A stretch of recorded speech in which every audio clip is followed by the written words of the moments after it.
Yo, what's up guys? Welcome back to another video. This is a reaction to 6 things I do in America but never in the UK. So I kind of done I did a cultural video earlier, and I assume this is going to be somewhat similar in terms of it being a cultural video, but that was focused on what things that Americans do better. This is just things that people, I guess, do in America compared to the UK, where it's, like, I assume things that just aren't commonly done here. But we're going to see. Hopefully you're doing well, and yeah, let's jump into this reaction and just see some of these things. I guess for me, seeing that they do it in the US, it would be a bit of a surprise. I don't know if I'll be shocked, because maybe they're things that I actually do. But yeah, we're going to see, and yeah, let's jump into it. Since moving to America from the UK, I've picked up a few habits that I never had before. Things that I never would have done in the UK, but now I do them without even thinking about it. Now, some of these things will be totally normal to Americans, but others I'm not quite sure about. So, for number one, I'm not sure if it's just me being nervous, if it's a state thing, a town thing, or if it's actually just an American thing. So let me know below. But obviously, living in America, you drive on the opposite side of the road. Takes a bit of getting used to, but I am pretty confident with it now. Turning right on a red light took me a little bit longer to get used to, and I was on the receiving end of quite a bit of road rage with this one. But I think I am pretty good with that as well now. My issue is when there's a red light, people don't seem to pay attention to it. It feels more like a guideline than a What? legal order. The amount of times that I've come to a stop at a red light and a car, a motorbike, or a big van has gone flying past me is unbelievable. And the amount of near misses I've seen is absolutely crazy. So Damn. every time that I'm at a red light and it turns green, I just sit there. I just sit there for a little bit longer than necessary, long enough just to check that no one is going to fly into me. Now, Is this common, or is that just like from her own experience? Maybe people just in the US don't care as much about the road laws. I wouldn't have thought that would be one though. I'd assume it would just be like a thing where, okay, you see red. I guess that is the rule, but some people just don't give a damn, maybe. this hasn't just happened once or twice or even three times. It's all the time. So now this is my daily routine. I never just go on green like I would have in the UK. That's In fair. fact, back home, I would be already edging forward looking at the opposite lights to turn red, like most people do. But here, I just wait and double check that it's safe, probably irritating the person behind me. And while we're on the topic of cars, the second habit is that I don't even think about walking anymore. I drive everywhere, and there's actually two reasons for this one. The first reason is because there's just no footpaths. So where I live, there's just no footpaths. And even if there were, there are just so many drive-through options that it just makes life quicker and easier. Drive-through banks and drive-through pharmacies are probably the biggest convenience I've noticed. I've never seen either of those in That's the so. UK. I know This is they so fascinating to me. I knew that the driving culture was big, but say like in the suburbs of like a major city in the US, or just a city, to be fair. I don't live in a major city. I live in quite a small city. So just a city in the US or a big town. Would would these towns typically have a lot of pathways in like the suburbs, and also I guess in like the main areas of the cities they will, because they'll be a bit more pedestrianised, and they'll be like town centres or city centres where people go for like bars and drinking and restaurants and stuff. But like in the suburbs, is that like a thing? Because I don't think there's anywhere in the UK where you won't find paths other than obviously like motorways, highways, country roads. Maybe in some villages, to be fair, like you do occasionally have to walk on the road in like smaller villages, um, which I mean that's probably actually a bit more dangerous, because there'll be like villages that like are country roads where there's like hedges, so like you just can't really see ahead of you. So say you turn the corner and then there's just someone walking on the road. Yeah, there's a lot of cyclist collisions with cars because of that. But like within cities and stuff, is it just more common that there's not really pathways, or is there more pathways than I'm maybe assuming based off what she's saying? exist, but I have never ever seen them anywhere back home. I do come from a small town, not a big city, so that's probably a factor, but they are everywhere here. And the second reason is that everything is just spread out. And that just comes down to the fact that it is so much bigger here. Obviously, it comes down to where you live. You might live in a town with all your local shops quite close by, Back home, I would take a 10 to 15-minute walk to either go to the supermarket or to take my daughter to the park or to meet up with people. But here, it's about the same time in the car to do the exact same things. Damn. Now, that doesn't mean I don't walk anymore. It just means I drive to the location and then I get out and I walk. But just to get from A to B, I can't do that. I can't walk. I have to drive to then walk. And another habit that I picked up is tipping, properly tipping. So in the UK, I would tip occasionally, usually if I had exceptional service and spare cash on me.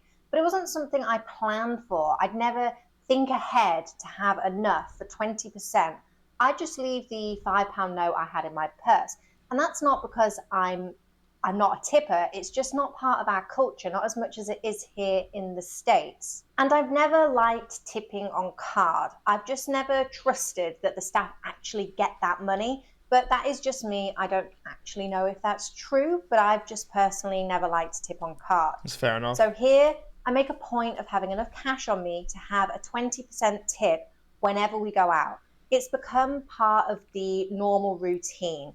And it's not just restaurants either.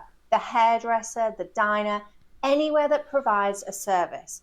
In the UK, I would rarely have cash on me at all or plan to leave a tip before I'd even had the service. So I don't even know if the service is going to be good, but I am planning ahead to take that tip. The next habit I've picked up is actually an unhealthy one, and it's definitely not something I do back in the UK.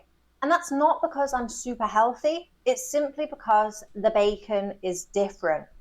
In the UK, yes, we have streaky bacon, but the main everyday Not really, option though. is It's very rare that you can find it. back bacon, the thicker, meatier, and leaner cut.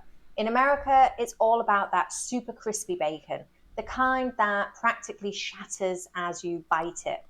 So, Really? because That crispy. I used to love crispy bacon because I used to really hate bacon fat, so I'd just basically cook it to the point where the bacon fat is just hard as well. Now I just get fatless bacon, or I just don't really care. But the fact that you just have it super hard, is it just, do people find it more satisfying to eat it like that? Because I feel like having the sort of meaty texture is quite satisfying when you're having bacon. it's crispy and salty, I now pour syrup on it. Syrup on bacon. That's That is very just American. not a thing back in the UK with back bacon. You could do it, but I don't really think it would be nice or taste the same. But I'm sure you could try it. The only time I ever had proper American-style crispy bacon in England was at an American diner, where it felt like a treat. Here, it's just a normal The part norm. of breakfast. Fair. And syrup on bacon is totally normal, and I have happily embraced it. I know The damn fifth well. habit is all I know damn well that I'd like that, and the same with like fried chicken on waffles. I know damn well I'd like it with like syrup or maple syrup or honey or whatever. Maybe not honey. Actually, yeah, honey as well. I'd do just as good. But it's just not an option that you find here, and I wouldn't go out my way to do it. But I know if I had that option, I would get it. It's just, yeah, in the US you will have those options everywhere. In the UK, you may have that option in like in my city, 2 or 3 restaurants that you could do it maybe. So it's just not going to be anywhere near as common or possible to do unless you go out your way to make it or whatever. all about coffee. So in the UK, I would just have coffee with milk and a sweetener. That was my standard, and probably the standard for a lot of Brits. A very boring British cup of coffee. Creamer isn't really a big thing back home, mostly because people are used to using milk, and we don't have aisles and aisles full of all these different flavors of creamer. We do have it, but it still isn't as big as it is here. And it never became part of the everyday coffee routine in the same way. But here in America, I have become obsessed with it. What even is creamer? I don't drink coffee, so I wouldn't know it anyway, but I'm hearing cream and I'm just thinking of like cream. Like, I'm thinking of like whipped cream, but obviously it's not that. And is it used instead of milk or as well as milk? I assume it's used instead of milk. Every time I go shopping, I end up picking a new one to try. I do try and stick to the sugar-free option to try and keep the calories down, but the range here is unbelievable. And I actually only got into it because when we first moved here, we went to a little diner and the coffee came with creamer, not milk. And that's how the habit started. And I haven't had milk in my coffee since I moved here.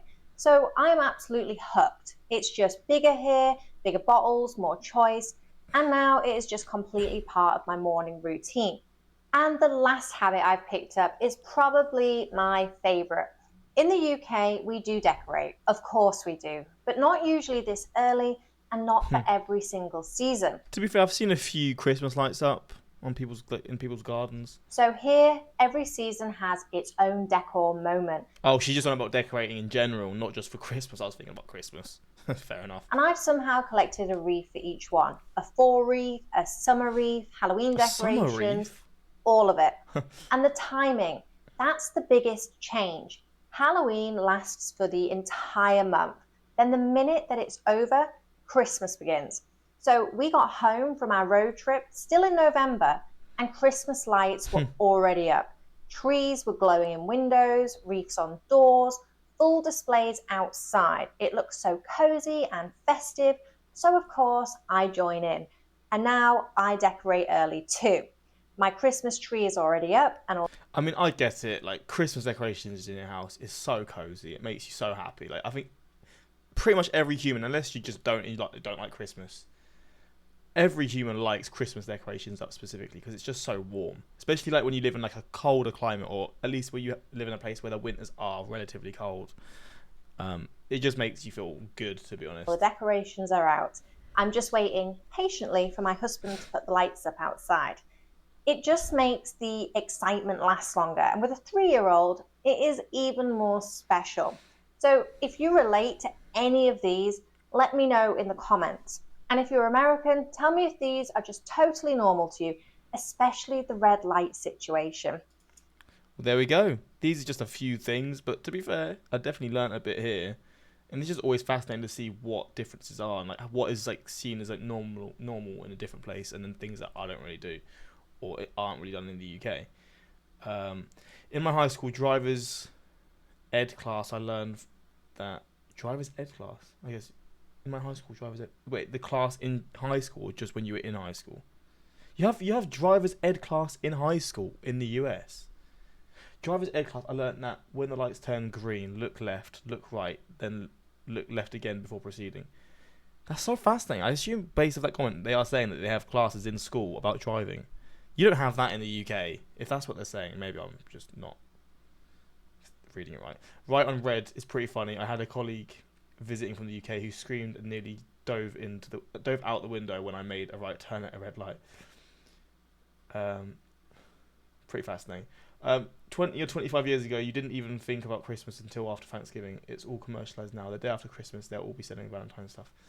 Yeah, I feel like the early months of the year, they're always a bit shit. They've got to find something that's fun. Like, Easter's obviously nice for kids, and obviously it's a religious holiday, but for me, and I feel like probably a lot of people, it's not really a holiday, especially in the UK, that people really care about. You get a half term, which is good. You get a bit of time off work or off school or whatever, but like a bank holiday and stuff, so paid leave or paid days off. But like before that, there's Valentine's Day and the stuff, but it's like that's all just like boring shit. I think the start of the year is always a bit meh when it comes to that sort of stuff.